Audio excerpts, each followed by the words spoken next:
Several years ago, the New York Times published an online quiz, How Y'all, Use, and You Guys Talk. It asked questions about the words and pronunciation you use, and it matched them up with regional language patterns to predict where you're from. This quiz went viral. You might have seen it yourself. I took it several times. I got different questions each time, and sometimes the quiz correctly identified me as a Clevelander. Sometimes it told me I was from places I'd never even visited, Des Moines or Milwaukee.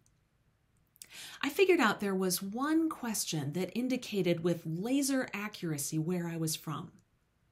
The question was, what do you call the strip of grass between the street and the sidewalk?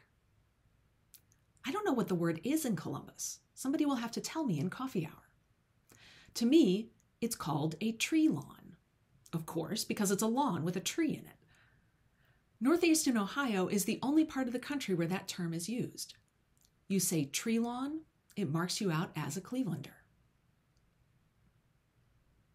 That made me wonder, is there an equivalent word for Christians?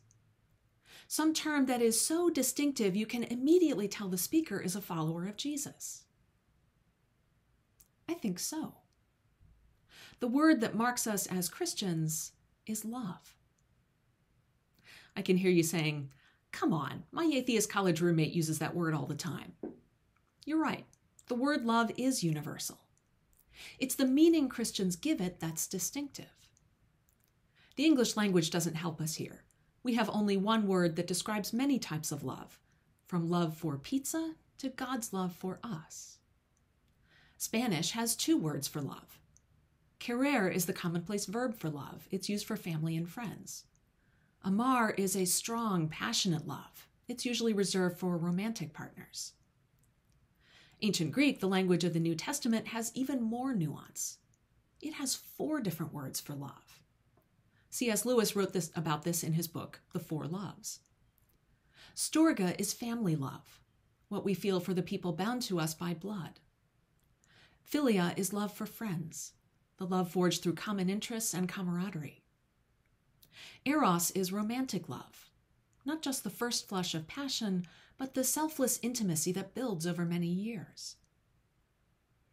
And then there is agape, the unconditional love God has for us that's reflected in our unconditional love for our neighbors.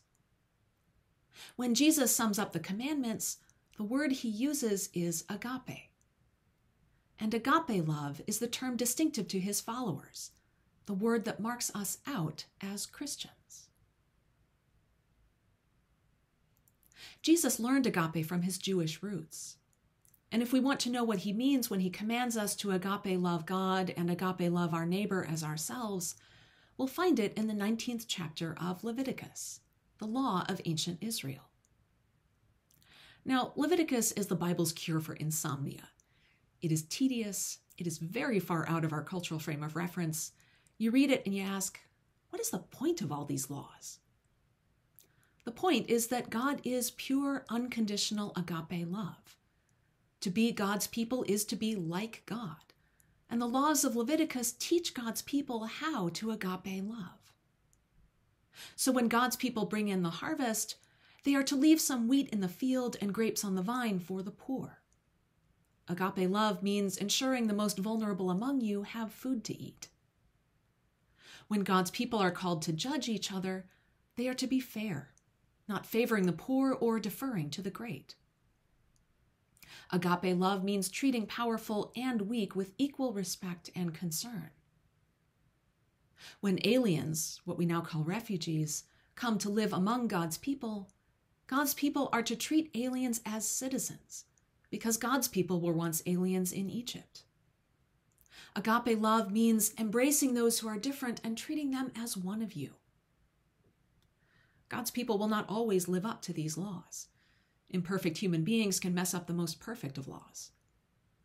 But agape love is God's expectation, God's hope for God's people. In the narrative arc of the Old Testament, the law of Leviticus is given after God's people are freed from slavery in Egypt. And after slavery, after hundreds of years as cogs in Pharaoh's human machine, God's people might have assumed that Egypt was the only way the world could be. Pharaoh's goal was to accumulate more and more gold, more impressive buildings, more military conquests. Getting more was the organizing principle of Egyptian society.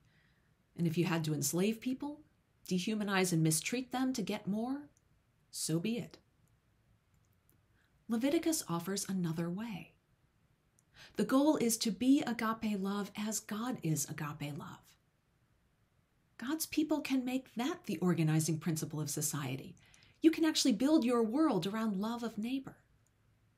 If you enslave and exploit people, you're doing it wrong because you're not loving them. This must have been a revelation to a newly freed people. The world doesn't have to be like it is. There's another way. Love is the way. What Leviticus makes clear again and again, what Jesus makes clear, is that agape love is no mere feeling. It is love expressed in action. Saying you agape love someone is not love. Telling a refugee, I agape love you, and then slamming the gates of the city in their face, how is that love? Doing agape love for someone is love. This is how God loves us, not only in words, but in coming to be with us in the person of Jesus. In Jesus, God feeds us, guides us, teaches us, heals us. Jesus shares our experience so thoroughly that he dies for us, then rises to new life again, that he might raise us to new life too. We imperfect human beings aren't born knowing how to agape love like this. C.S. Lewis wrote that loving family, friends, and romantic partners is the training ground for agape love. We practice love for those closest to us, and we learn to love those more distant, even unconnected from us.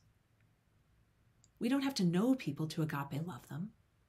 We just have to act for them. Jesus frames agape love as a commandment, and it is. This is how God expects us to live. Yet it's not only a commandment. It's a privilege to love someone. We get to carry each other, knowing that when we stumble, as all of us do, others will be there to carry us. I've seen that again and again at St. John's this year.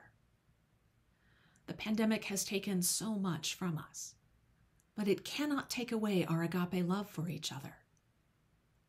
When we couldn't meet in person, we figured out how to gather online, in virtual vacation Bible school, caregivers and grief support meetings over Zoom, online book groups and coffee hours, phone calls to homebound members. As isolated and lonely as many of us are these days, those calls and virtual meetings are essential lifelines. We agape love each other by simply showing up.